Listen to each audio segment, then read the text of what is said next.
6 p.m. Assalamu alaikum. This is Radio Pakistan. The news read by Kanuz Ashraf. First, the headlines.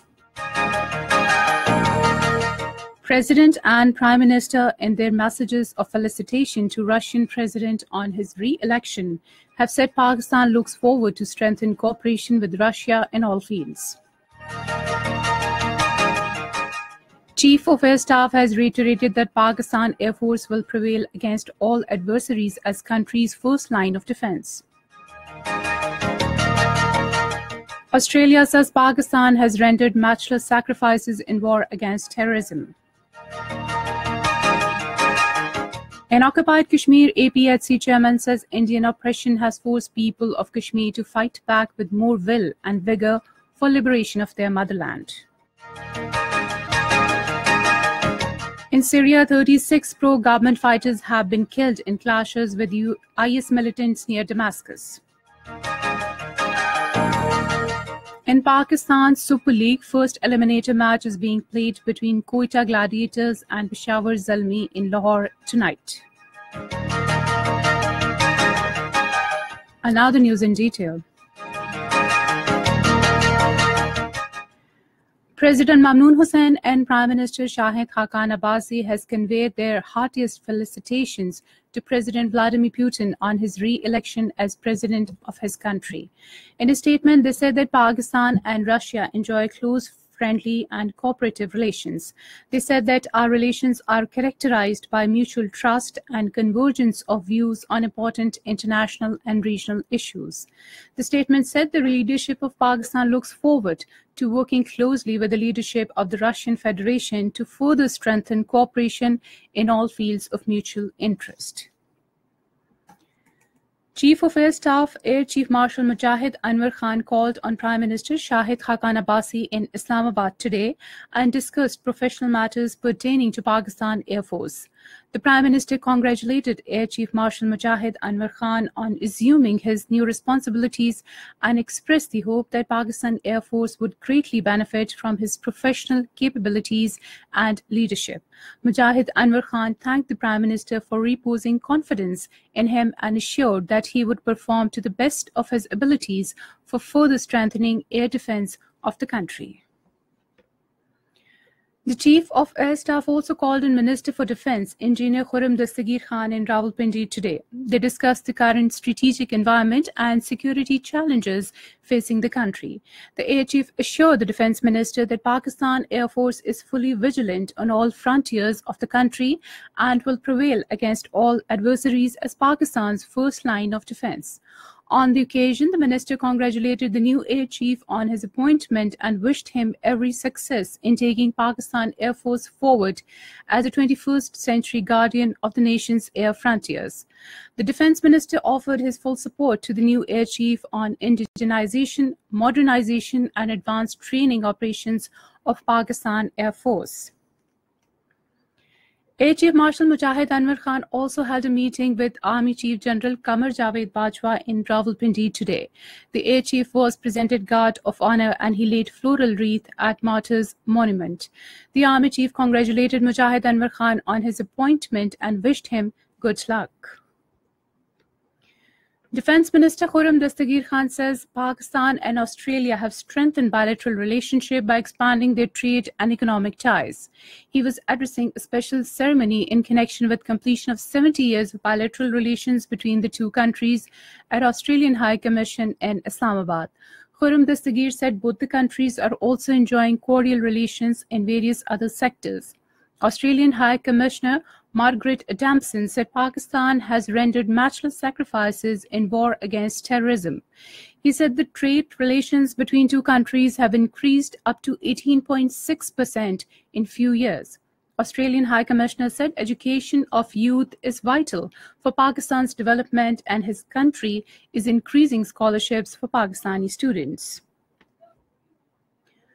Pakistan and Asian Development Bank have signed an agreement of $260 million loan to improve power transmission network in the country. The agreement was signed by ADB Country Director Yang and Secretary Economic Affairs Syed Ghazanfar Abbas Jilani in Islamabad today. The signing ceremony was also witnessed by Director General of the Bank for Central and West Asia, Werner Lipak. Speaking on the occasion, the ADB Director General said the bank is committed to work with Pakistan to develop a larger, stronger, and climate-resilient power transmission network. The agreement envisages expanding 220 kilowatt transmission network in Sindh and Balochistan and upgrading supervisory control, data acquisition, and revenue metering system across the country. In Lahore High Court, the Lahore High Court has rejected appeal of convict Imran Ali in Zainab murder case. A two-member bench consisting of Justice Sadakat Ali Khan and Justice Shahram Sarwar Chaudhry gave the verdict today. This is Radio Pakistan. Pakistan Navy ships PNS Himmat and Basol of Pakistan Maritime Security Agency have participated in Doha International Maritime Exhibition in Qatar. The first joint naval exercise, Asad al-Bahr, between Pakistan Navy and Qatari Amiri Naval Forces was also held at the end of the exhibition, in which both Pakistani ships participated. During the exercise, the ships demonstrated different naval operations, including combat search and rescue and boarding operations. According to the spokesperson of Pakistan Navy, the joint exercise will help promote cooperation between the navies of the two countries. Minister for Kashmir Affairs Barjees Tahir says India is trying to ruin peace and stability in the region. In a statement, he said harassment of Pakistani diplomats and their families by Indian officials is a sheer violation of diplomatic norms. He said such kind of behavior will further deteriorate security situation in the region.